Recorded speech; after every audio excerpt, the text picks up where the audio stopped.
ये कहानी एक छोटी सी फैमिली की है। मिसेस शकूर का घर। शकूर साहब तो 2 साल पहले ही मर चुके थे, लेकिन मिसेस शकूर अपने बहू बेटे के साथ यहीं पे रहती थी।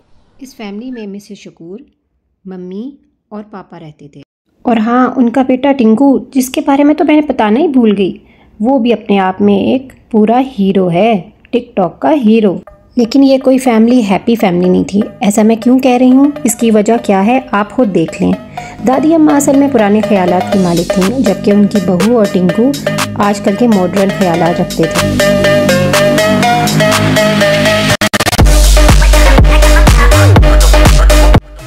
टिंकू को पढ़ने का बिल्कुल कोई शौक नहीं था। पढ़ाई से वो दूर भागता था और उसकी अम्मी ने कभी उसकी पढ़ाई पे ध्यान ही नहीं दिया था।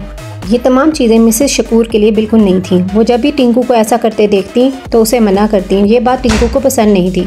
अरे टिंकू बेटा, पढ़ाई पे भी ध्यान दे दिया करो कभी। दादी अम्मा, मैं एक टिकटॉक स्टार हूँ। आपको मसला क्या है मेरी वीडियो से? मैं वीडियो बना रहा था, सारी मेरी वीडियो का ख़राब कर दी। अभी मैं मामा को शिकायत लगाता हूँ जाके। क्या हो गया? मैंने तो सिर्फ आपको पढ़ने का ही कहा था। क्या हो गया आपको? क्यों रो रहे हो? टिंकू माय डार्लिंग, क्या हुआ है आपको? क्यों रो रहे हो? अम्मी, आप दादू को क्यों नहीं मना करती? हर वक्त हमारी पर्सनल लाइफ के अंदर इंटरफेयर करती रहती हैं। मम्मी, हमारी कोई भी प्राइवेसी नहीं है। वॉशरूम के अलावा तो मुझे कहीं और प्राइवेसी मिलती ही कहाँ है। मैं कुछ भी करने लगूँ, दादू टपक पड़ती है और बोलना शुरू कर देती है, ये करो वो करो, ये ना करो वो ना करो। मैं तंग आ गया हूँ अम्मी, मैं क्या करूँ? मैं आखिर कहाँ जाऊँ? आदिल अपनी अम्मी को समझाएं, वो टिंकू को इरिटेट ना किया करें। वो पुराने ख्यालात की मालिक हैं, तो हमारा क्या कसूर है? आजकल ज़माना बहुत फास्ट हो गया है। पढ़ाई के अलावा भी बहुत सी एक्टिविटीज़ हैं जो टिंकू करता है, लेकिन आपकी अम्मी तो चाहती है बस टिंकू एक किताबी कीड़ा बन जाए। ऐसा मुमकिन नहीं है। मम्मी जी, आपने कितना मेस किया हुआ है। डाइनिंग टेबल था तो नीचे क्यों बैठी? खैर, लीव इट। आपके गेस्ट कब जाएंगे? मेरी फ्रेंड्स ने आना है। आलिया बेटा, नीचे बैठ के और मिलजुल कर बैठ के खाने खाने से तो बहुत मज़ा आता है। ओ मम्मी जी, प्लीज़ मुझे अब कोई लेक्चर ना देना प्लीज़। आदिल, मैं कल आपको क्या बताऊं, अम्मी ने मेरी फ्रेंड्स के सामने इतनी अजीब हरकतें की कि मैं शर्मिंदा ही होगी। आपके भी कोई ऑफिस कलीग आएंगे ना तो अम्मी को कमरे में ही रखना, वरना वो ये ना समझे कि हम कितने ओल्ड फैशन हैं। मम्मी जी, हम लोग कॉफ़ी पीने जा रहे हैं। चलिए आदिल डार्लिंग, कॉफ़ी के लिए बहुत देर हो रही है। चलो टिंकू। आदिल बेटा, आपको पता है कि हालात कितने शहर के ख़राब हैं। आप लोग कितनी रात को निकल रहे हो। आप लोगों को मैं घर कॉफ़ी बना देती हूँ, मेरे हाथ की कॉफ़ी अच्छी लगेगी। अम्मी, कुछ नहीं होता, चलो डार्लिंग चलो। अच्छा बेटा, अल्लाह तुम लोगों को अपनी हिफाजत में रखे, अल्लाह निगहबान। आदिल डार्लिंग, मैं अम्मी की मज़ीद इंटरफेरेंस बर्दाश्त नहीं कर सकती। आप अम्मी को या तो अलग घर ले दीजिए या फिर उनको ओल्ड एज होम में भेज दीजिए। वहाँ पे उन जैसे ही लोग होंगे, उन्हीं के जैसे ख़यालात, और फिर वहाँ वो तंग नहीं होंगी। यहाँ पे तो वो हमें देख देख के बस कुटती रहती हैं या फिर हमें नसीहतें करती रहती हैं। मैं थक गई हूँ उनकी नसीहतें सुन सुन के। आदिल डार्लिंग, अब आपको कोई फ़ैसला लेना होगा, वरना मैं डिप्रेशन की मरीज़ा ना बन जाऊं। आपको मेरी सेहत अजीज़ है ना। आप मुझसे अगर प्यार करते हैं तो आप ऐसा करें, अम्मी को ओल्ड एज होम में भेज दीजिए और वहाँ पे आप रोज़ उनसे मिलने चले जाया करना। क्यों टिंकू? सही जी पापा, मम्मी बिल्कुल सही बात कर रही हैं। मैं तो ख़ुद अपनी दादों से तंग आया हुआ हूँ। वो तो हर वक्त मेरे पीछे पड़ी रहती हैं। टिंकू यहाँ ना जाओ, टिंकू वहाँ ना जाओ, टिंकू ऐसा ना करो, टिंकू डांस ना करो, टिंकू गाने ना सुनो, टिंकू टिकटॉक ना बनाओ। आखिर मैं क्या करूँ? किताबी कीड़ा ही बन के रह जाऊँ? क्या करूँ मैं? आप बस आप कोई फ़ैसला ले ही ले। अम्मी सही कह रही हैं बिल्कुल। ओल्ड एज होम में इन जैसी ही बुढ़िया होंगी ना तो वो ऐसे खुश रहेंगी। पापा, मैं जानता हूँ आपको मेरी बातें ना बहुत बुरी लग रही होंगी, लेकिन क्या करें, आपकी अम्मी ना बहुत ओल्ड फैशन है। हम नहीं रह सकते उनके साथ।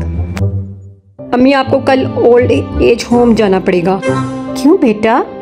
मैं तो यहाँ बिल्कुल ठीक हूँ, मुझे तो यहाँ कोई मुश्किल नहीं है। आखिर मुझे यहाँ से क्यों भेजना चाहते हो तुम? क्या मसला है? क्या प्रॉब्लम है?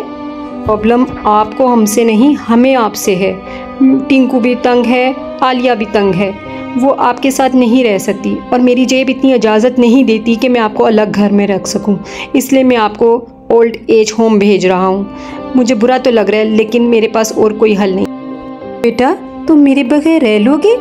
तुम तो मेरे बगैर एक पल भी नहीं रहा करते थे छोटे होते। अब कैसे रहोगे मेरे बगैर? तुम उदास नहीं होगे? तुम रह लोगे मेरे बगैर? क्या बातें कर रही हैं? वो पहले वाला आदिल, वो तो छोटा था अम्मी। अब मैं बड़ा हो गया हूँ, आपके बगैर रह सकता हूँ। अब मुझे जीना आ गया आपके बगैर रहना। हाँ, सच कहते हो, तुम वाकई में बड़े हो गए हो, तुम्हें जीना आ गया। अगले रोज़ आदिल मिसेस शकूर को ओल्ड एज होम छोड़ आया, जहाँ से उन्हें कोई खुद नहीं निकाल सकता था। इसी तरह 2 महीने गुजर गए। मिसेस शकूर 2 महीने में हर रोज़ बिला नागा तैयार होके वेटिंग रूम में बैठ जाती, अपने बेटे का इंतज़ार करती कि शायद आज मेरे बेटे को फुर्सत मिलेगी, वो मुझसे मिलने आएगा।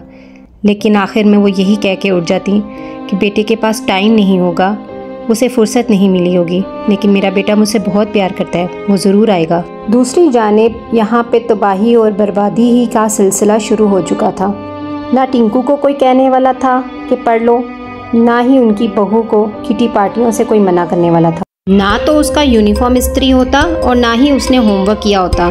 जो रोक टोक उसकी दादों की तरफ से थी वो भी अब नहीं थी, और उसकी अम्मी जो थी वो रात भर किटी पार्टीज़ की वजह से सुबह थक जाती थी और सोती रहती थी देर तक। ऐसे घोड़े बेच के सो रही है जैसे पता नहीं कितनी मुशक्क़त करके आई है।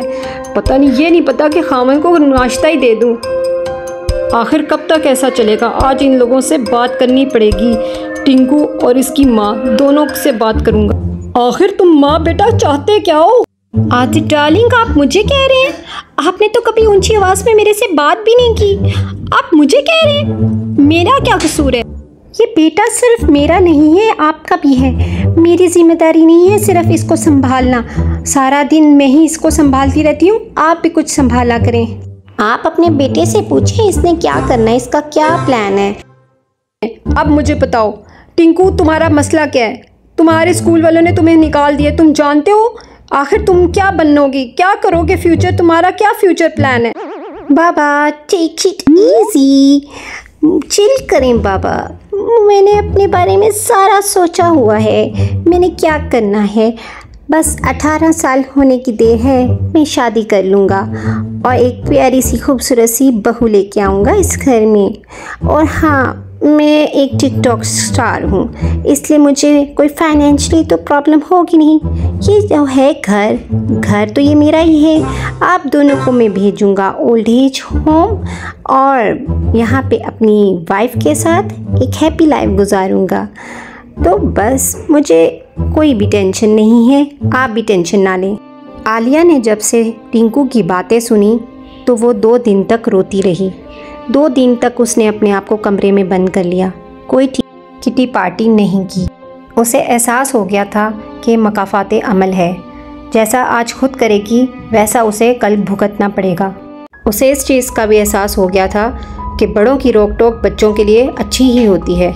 अगर टिंकू की दादो उसको अच्छा समझाने के लिए कुछ रोक टोक कर रही हैं तो उसके लिए ये अच्छी ही है। मिसेस शकूर का घर अब हैप्पी फैमिली बन चुका था। अब यहाँ पे सब मिलजुल कर रहते थे। अगर ये कहानी आपको पसंद आई तो मेरे channel like, comment and subscribe. अल्लाह हाफिज़।